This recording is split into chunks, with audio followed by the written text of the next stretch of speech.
정수호 선생님의 상태명리 육친통변론, 오늘 세 번째 시간입니다.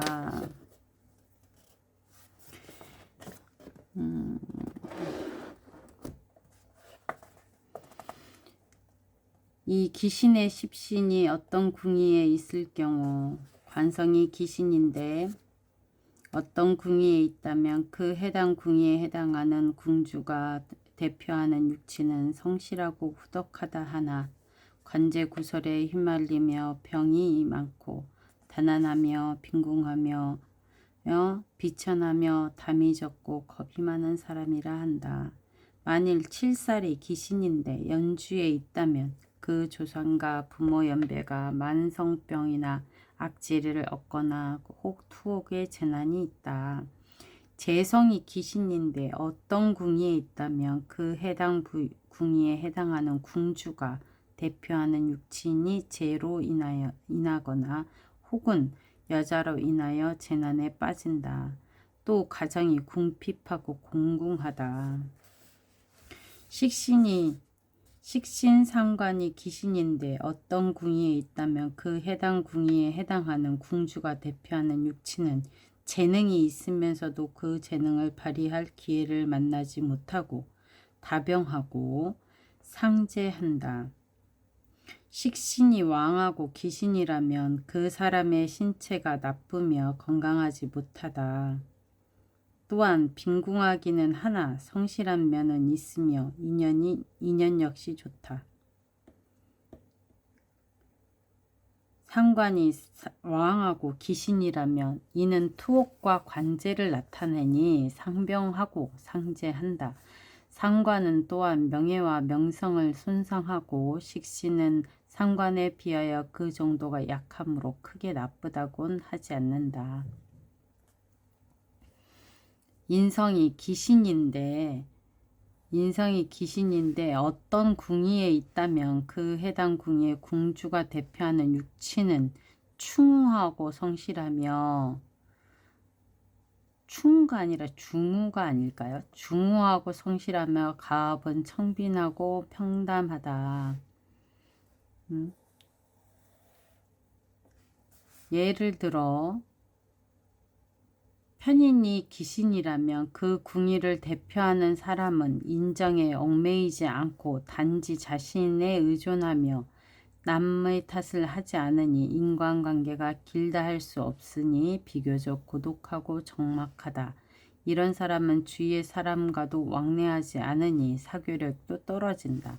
반면에 편인이 귀신이라면 똑같은 거 아니에요? 주변 관계가 좋으며 봉사도 잘한다.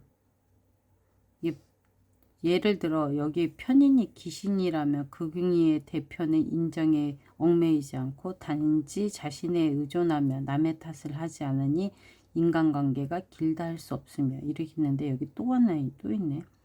반면 귀신이라면 그러면 여기는 정인인가 봅니다. 어딘가에 정인이 있겠죠. 정인이 귀신이라면 주변 관계가 좋으며 봉사도 잘한다. 만일 편인이 연주에 있다면 그 사람은 유년기에 젖이 적었다고 볼 수 있다.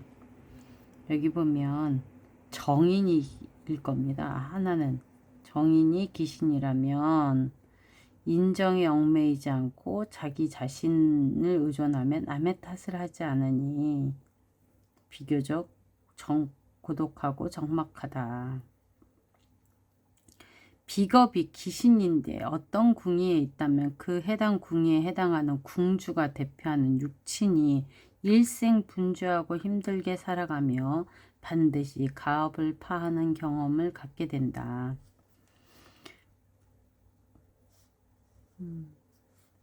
일생 분주하고 힘들게 살아가며 가업을 파는 경험을 갖는다. 이거는 쟁제 때문에 그러는 겁니다.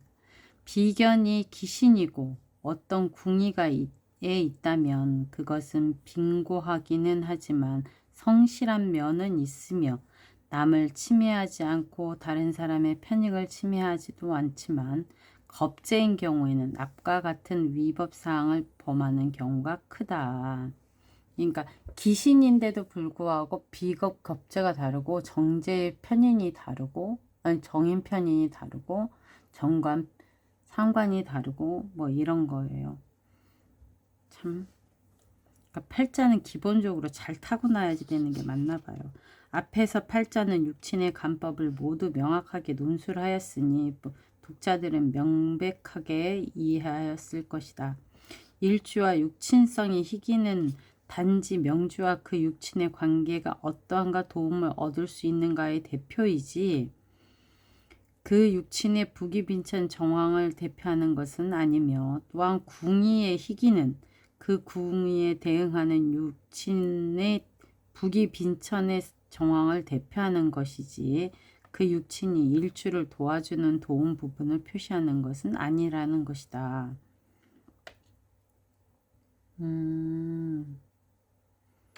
그러면 이거 두 개를 다 합해야 되겠죠. 육친의 희기 관계는 어떠한가, 도움을 얻을 수 있는가를 대표하는 것.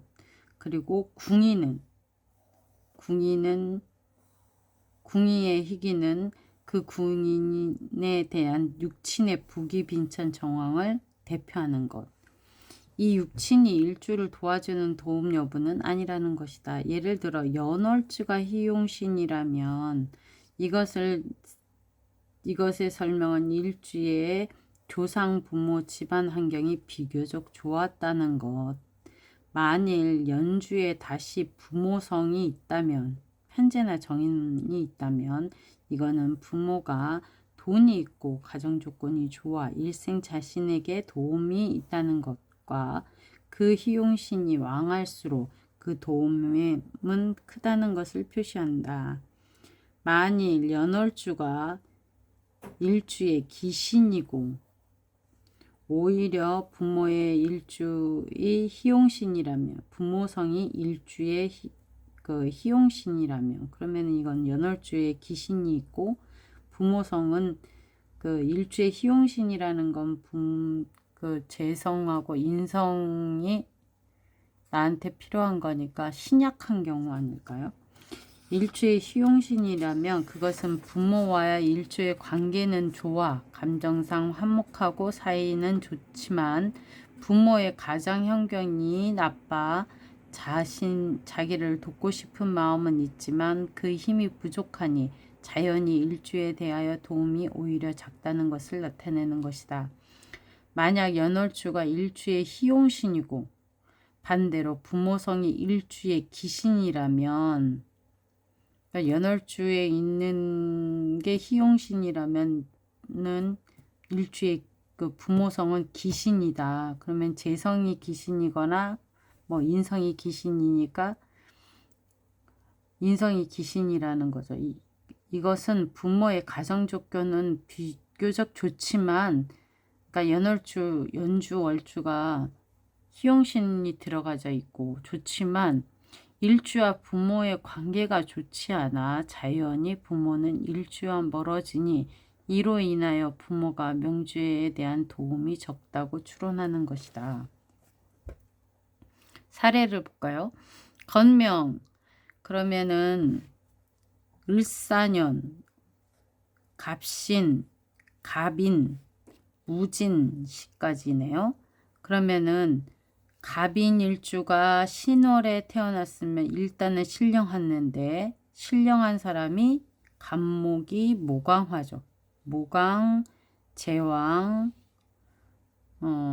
제왕하고 식상도 하나 있어요. 그러면 일주가 왕하니까 식재관으로 그 용신을 삼아야지 되니까 가장 큰 거는 식신.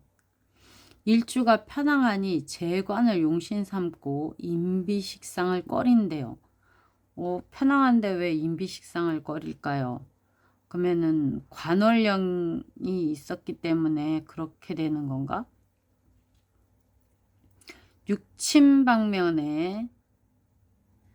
방면으로 영간이 겁재이니 조상이 빈궁하다.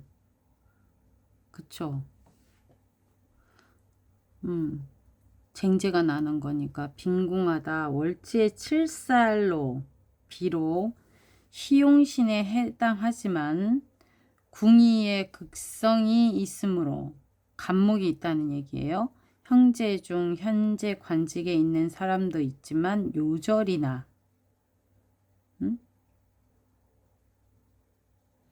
요절이나 상잔한 사람도 있다. 극을 받아서 이렇게 본 이유는 월주가 희용신이니 관성이 월주 형제궁에 해당하기 있기 때문이다. 재관이 희용이니 시상에 편재 희용이 있으므로 자녀성이 생부를 받아 출세한 자녀가 있다.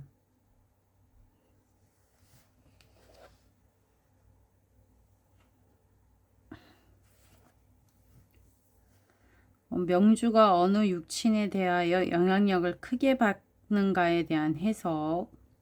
어떤 사람이 어느 육친에게 평생 의식주와 사고, 사상, 이념 등을 영향받고 그 사람의 영향에 좌우된다. 그렇다면 명주가 일생 어느 육친으로부터 영향력을 크게 받는가? 또한 긍정적인 유익한 영향인가? 아니면 막히고 제한되고 나아가 불리한 영향인가를 어떻게 판단하는가? 그 주요하게 다음 두 가지 형태로 살펴볼 수 있다. 육친의 원근론, 그러니까 거리를 말하는 거죠. 일주의 원근으로 보는 방법으로 일주와 해당 십신이 가까울수록 일주와 해당 십상이 가까울수록 그 해당 육친의 영향력이 크고 반대로 일주와 거리가 멀수록 그 해당 육친의 영향력은 작다. 육친의 왕세로 보는 방법인데 육친성이 왕하면 왕할수록 그 해당 육친의 영향력이 더욱 커지고 약하면 약할수록 그 해당 육친의 영향력은 더욱 작아진다. 그리고 일주에 대한 영향력이 유리한가 불리한가는 이거 중요하죠. 영향력이 유리한가 불리한가 육친성의 희기에 의해 결정된다. 그러니까 거리, 왕세, 그리고 희기에 따라 그 영향력이 달라진다는 얘기죠.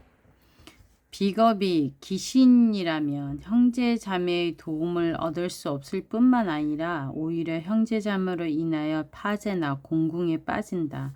만일 인성이 귀신이라면 부모의 과잉 간섭으로 인하여 공궁에 처하거나 혹은 자신의 주관이 부족하다고 추론하면 된다. 인성이 귀신이면 부모의 과잉 간섭으로 인하여 공궁에 처하거나 혹은 자신의 주관이 부족하다고 추론한다. 자신의 주관이 부족한 건 인왕화했을 때 모자멸자 말하는 거거든요. 남자가 인왕한 남자는 뭐 마마보이다. 그러면 거꾸로 얘기하면 여자도 인왕하면 마마거리죠. 뭐. 그래갖고 부모님에 대한 간섭이 많거나 통제하려고 하거나 이러는 거죠. 부모님이. 추론하면 된다. 만일 재성이 귀신이라면 가세가 빈궁하여 학업을 하지 못하고 부친으로 인하여 자신이 피곤해지는 일이 있다. 식상이 귀신이라면 번호를 붙일까 봐요. 예, 비겁이 귀신이라면 이게 1번이고 얘가 인성이 귀신이라면 2번, 만일 재성이 귀신이라면 3번, 식상이 귀신이라면 식상은 자식이니 자녀의 성취에 장애가 있어 자녀로 인하여 고민해야 하고 남명은 관살이 귀신이라면 예, 남명은 관살이 자녀잖아요. 귀신이라면 자녀가 부친 말을 듣지 않으니 구속과 관리가 어려우므로 여명의 관살이 귀신이라면 그리고 6번에 여명의 관살은 배우자나 직장을 말하는 거잖아요. 관살이 귀신이라면 배우자로 인하여 노심초사할 일들이 발생한다고 본다. 세상에 어느 것도 한 번에 완성되어 변하지 않는 것이 없으며 사주용신도 이렇게 변화한다. 이거 중요한 얘기거든요. 사주의 용신도 그렇게 변화한대요. 지난번에 읽었던 책에도 나왔던 부분들이 대한 반복 부분이니까 용신도 변한다. 이러한 영향력은 세운에 따라 변화되고 바뀌게 된다. 용신이 바뀌게 되면 오직 그 대운 속의 인사물에 대한 희귀 역시 변화하죠. 용신이 바뀌니까 원래 관살이 용신할 경우 자녀운이 좋다고 하나 세운과 결합되어 명국이 신약으로 바뀐다면 자녀에게 재난이 발생하는데 이는 용신이 기신으로 변했기 때문이다. 그러니까 대운이 변하고 세운이 변하면 그렇게 되는 것 같아요. 어렸을 때는 그 인성운으로 흘리니까 인왕비왕하면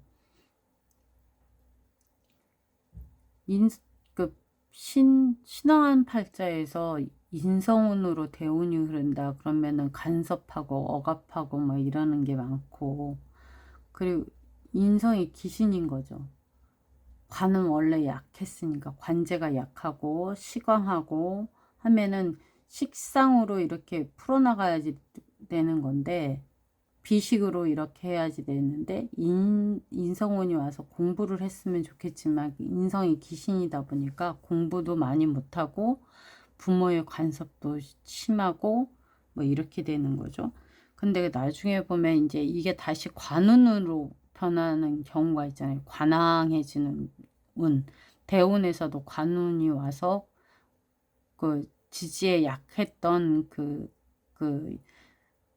관운이 되면서 관이 왕해지는 운이 되면, 그렇게 되면은 관운에 인성운 비겁이 용신이었던 게 내가 몸이 약해지니까 비겁이나 인성이 귀신이었던 게 생부를 받는 게 낫죠. 관왕하면은 인성으로 해서 설을 해가지고 그게 이제 나한테 이익이 되게끔 움직이게끔 하는 거니까. 그러니까 귀신이었던 인성이 관운에는 용신이 될 수도 있다. 뭐 이런 거죠. 어떤 사주의 용신은 세운의 결과에 따라 바뀌니 자연히 육친의 희귀도 역시 그에 따라 변화되어 그 해당 육친성이 일주에 대한 영향력 역시 가감되어 변화된다. 어떤 육친은 어떤 원인의 일정 기간 안에 일주에 대한 불리한 영향을 발생시키지만 세운의 변화 후 희귀의 변화가 발생하면 그 기간 내에 그 육친은 일주에 대하여 적극적으로 유리한 영향을 발생시키기도 한다. 또한 어떤 육친은 이전의 일주에 대하여 유리한 영향을 발생시켰지만 세운의 변화가 발생한 뒤에는 희귀가 변화가 발생하여 오히려 일주에 장애가 되거나 혹은 일주에 불리한 영향을 발생시키기도 한다. 이러한 것은 모두 세운 변화의 원인이 있는 것이다. 결론적으로 육친의 영향력과 도움의 영향을 살피려면 반드시 세운과 결합하여 전면적으로 분석하여야만 그 실제 정황을 잘 추론할 수 있다는 것이다. 이러한 추론 기법은 생태명리학의 동문 추론 기법이기도 하다. 남명해입니다. 무신년 김이월 을유일 병자시예요. 을목이 미월에 태어났네요. 그러면 제격이죠. 제격. 근데 제가 왕한데 근이라고는 미 안에 있는 을목 여기밖에 없네요. 그러니까 신태약이죠. 신약 제왕 팔자. 신약 왕팔자. 일주가 태약하여 재관을 용신을 삼는다. 본명은 부친의 영향력이 비교적 크다. 왜냐하면 재가 왕하죠.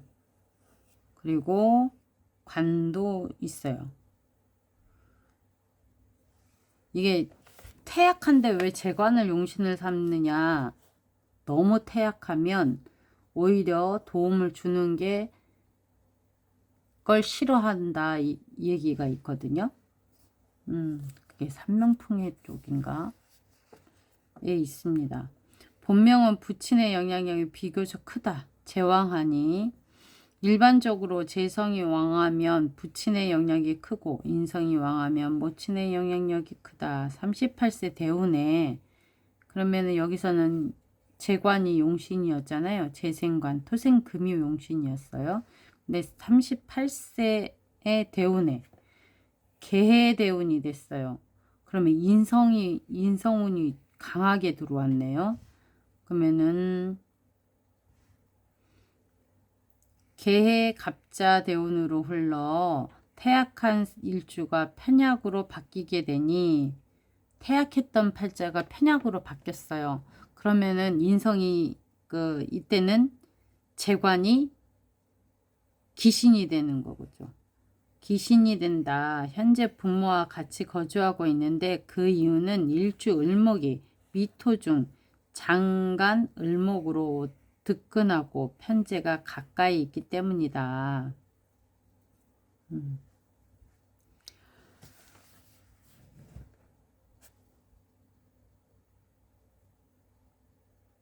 그러면 재관이 기신이 됐으니까 부모님이 그러니까 아버지가 날 힘들게 하는 거지. 그동안에 뭐 여기에 아버지에 의탁하고 살지 않았을까요? 경자, 병술, 갑신, 개유. 갑목일간이 술토, 술월에 태어나서 뭐가 망하냐면 여기 보면은 갑목이 태약하고 금왕한 팔자네요. 금왕. 관왕하고 인성이 있으니까 관생인 팔자인 것 같습니다. 제월에 관생인 팔자. 일주가 태약하여 그래도 그는 인성이 있으니까 태약하긴 하죠. 토금을 희용하고 그러면은 재생관을 희용하고 화를 용할 수 없다. 그러니까 내가 설대는 거를 할 수는 없죠. 내가 너무 약한데. 그 이유는 화급금을 하기 때문이다. 화를 용할 수 없는 이는 토금이 희용이기 때문에 재생관으로 가야 되는데 응? 근데 이거는 용신잡기가 이걸 태약이다. 너무 멀어서 인성이 할 수 없나? 근데 신금과 자수가 합해주는 이때 진운이 오거나 이러면 수국이 되니까 달라지겠네요. 그죠? 모군이 오거나 수대운이 오면 달라지겠네요. 연간 경금의 용신으로 부친이 시골 면장이고 모친은 일반 가정주부다. 그러나 모친은 다정하고 단정하고 현명하고 어질다. 월지의 용신이니 자매의 생활이 비교적 부유하며 월간 병화가 기신이 되어 형제 하나가 정신질환을 앓고 있다. 경인 신묘대운은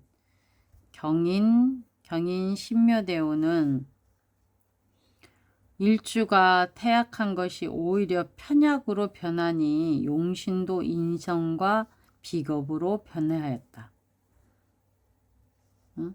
원래 원국의 처궁이 원래 처궁의 용신인데 희용신인데 신금인데 배우자가 좋았으나 용신이 변하게 되니까 그러니까 근이 들어오는 이때를 말하는 거예요. 인묘대운 인묘대운으로 변하여 처궁인하고 그 저기 뭐야 관계가 좋았는데 금이 처궁이니까 용신이 변하니까 비겁이 좋아지니까 처하고의 스트레스는 압력이 되고 자녀 역시 압력이 되니 이 시기에 자녀들의 학업으로 학비 조달에 경제적으로 어려웠다. 난명을 또 하나 볼까요? 이민, 병호, 기축, 병인. 본조는 2002년 임오년에 출현한 병이다. 저는 5월의 기토. 필자가 말하길 인생은 당신은 평생 모친의 영향력을 제일 크게 받았다라고 얘기했대요. 왜냐? 병호월이잖아요. 병호월. 병호월생이 기토가 5월 중에 있는 기토입니다. 그러니 본인은 인왕한 팔자. 쟤도 뭐 이민생, 병인생 화에 다 설기되긴 하죠.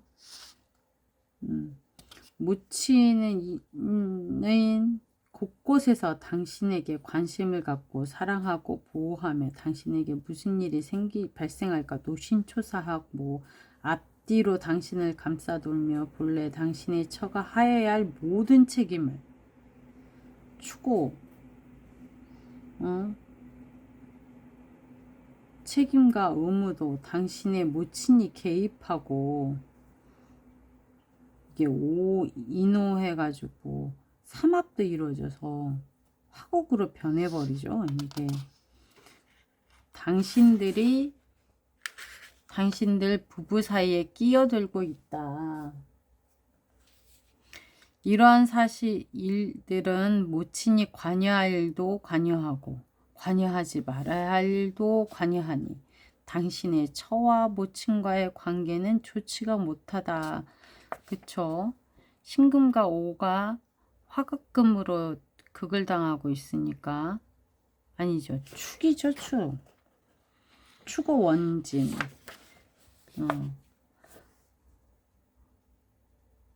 수국화를 하고 있네요. 관여할 일도 관여하지 말아야 할 일도 하니 당신 처와 모친과의 관계는 좋지 못하고 뭐 좋지 못하는 게 아니라 아예 축토가 막 그 깨갱하겠죠. 약한 모자멸자 된다니까요.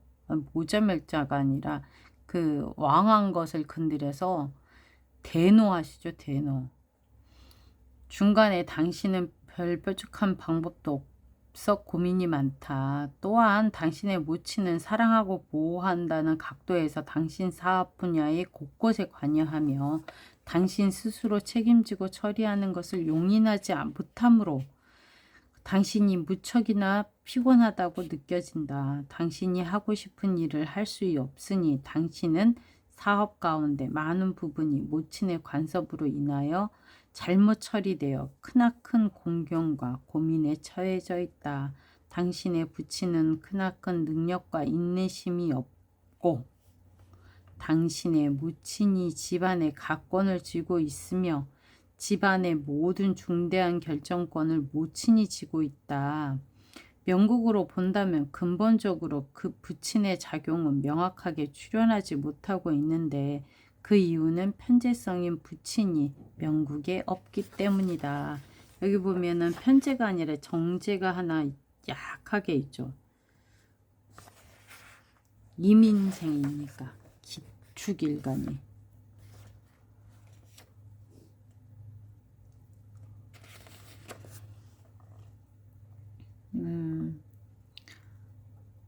명국으로 본다면 근본적으로 부친 작용은 명확하게 출현하지 못하고 있는데 그 이유는 편지성인 부친이 명국에 없기 때문이다. 그러므로 일평생 당신에 대한 부친의 영향력은 크지 않다고 보는 것이다. 당신은 오늘 어떻게 하면 당신 모친의 간섭으로부터 벗어날 수 있을까? 물으러 팔자를 필자를 찾아온 것 같다. 상대방은 담배를 한번 태운 뒤 선생님이 말이 맞다고 하면서 해결 방법이 없어 왔는데 어떻게 하면 좋겠냐고 질문하였다. 이러한 추론의 비결 핵심은 앞에서 설명한 육친의 왕세, 원근, 유무, 조합론에 있다. 본조의 일주가 편황하고 인성 역시 왕상하며 월과 시가 첩근하여 가까워서요. 월과 시가 가까워서 일주를 상생하고 있다. 일주의 모친은 어릴 적부터 장성하여 가정을 이룬 지금까지 관심을 갖고 주위를 맴돌고 있으니 이러한 모친이 골치 아프지 않는다고 할 수 있겠는가. 본저의 모친의 애정은 정도가 지나친 것으로 명국 중 어느 곳에시라도 없는 곳이 없다. 연지에서 시주 간지까지 모두 인성이 장하거나 투하였다. 그러니까 인목에 그 병화가 다 거기 있으니까. 만일 일주가 약하여 인성의 생조가 필요하다면 자연이 좋다고 할 수 있지만 이 명조는 일주가 편향하다. 왜냐하면 왜 편향하냐, 토는 기축밖에 없는데 이렇게 얘기할 수 있는데 병호잖아요. 병호 기축이면 5월이라 하면 5월에서 기토가 나왔다 내가 얘기하는 거고, 그리고 화토동법이라고 그래서 5는 기토와 같은 겁니다. 근으로 사용할 수 있기 때문에 이 사람은 일주가 편향하다라고 보는 거예요. 월과 신 편향하고 인상 역시 왕상하며 월과 시가 첨근하여 일주를 상생하고 있다. 일주의 모친은 어릴 적부터 장성하여 가정을 이룬 지금까지 관심을 갖고 주변을 맴돌고 있으니 이러한 모친이 골치 아프지 않다고 할 수 있겠는가. 본조의 모친의 애정은 정도가 지나친 것은 명국 중 어느 곳이라도 없는 곳이 없고 연지에서 시주 간지까지 모두 인성이 장하거나 투하였다. 만일 일주가 약하여 인성의 생주가 필요하다면 자연이 좋다고 할 수 있지만 이 명조는 일주가 편향하여 이미 자립할 힘이 넘쳐나는데 독립적으로 사물을 처리할 수 있는데 모친이 다시 이래라 저래라 하면서 관심을 가지니 일주에게 오히려 해가 된다. 그 모친의 간섭이 일주와 처 사이의 부부 문제까지라는 것은 원국조합으로 추론한 것이다. 원명국 정제는 처이고 정인성은 모친인데 일주와 정제의 중간에 인성이 있다.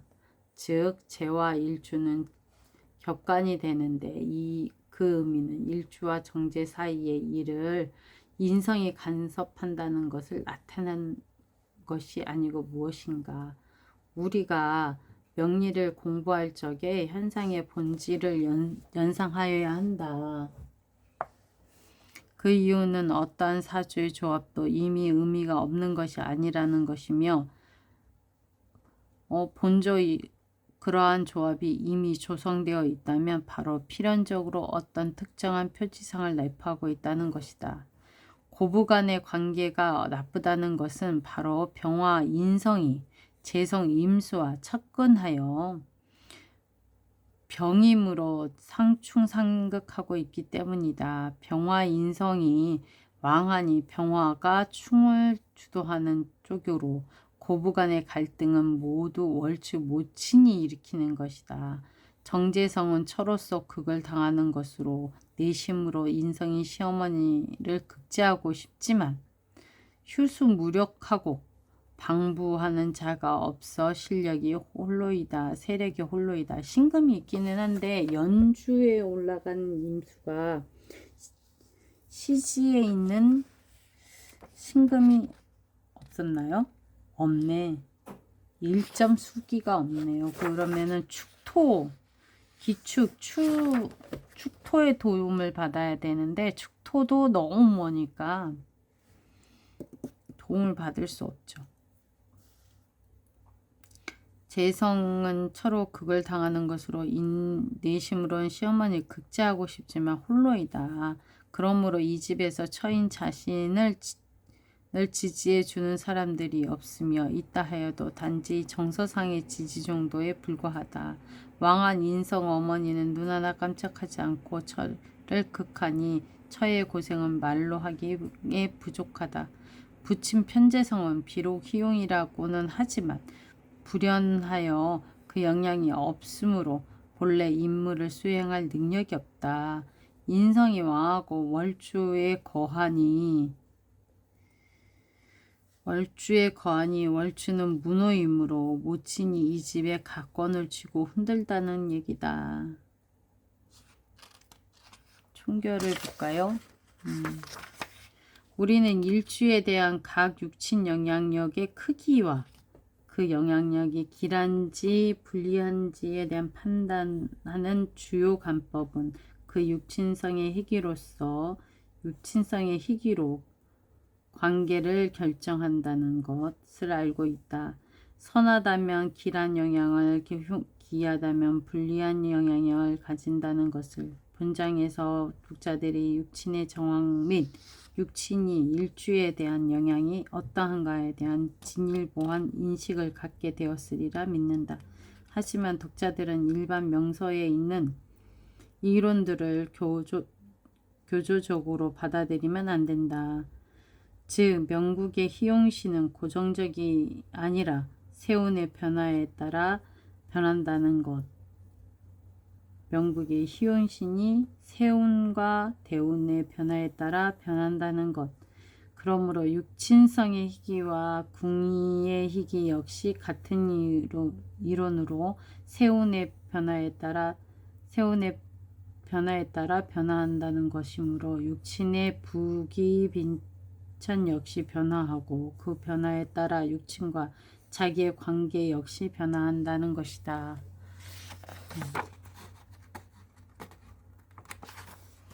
어떤 운정에서 어떤 육친과 당신과 관계가 좋지 않아 많은 도움을 받지 못하지만 운정이 변한 뒤에 희귀가 바뀐다면 당신과 육친과의 관계도 서로 간에 화목하게 되어 바로 조력이 생기는 경우도 있다는 것이다. 결론적으로 명국의 많은 형기는 모두 조합, 왕세, 원근, 유무, 희귀를 가지고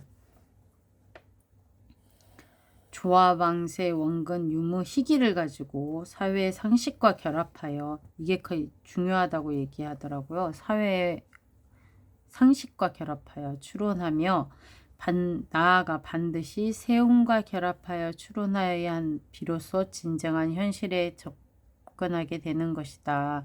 이것이 상태명리학의 동문이론이라는 점 기억해 달래요. 오늘은 여기까지 하겠습니다.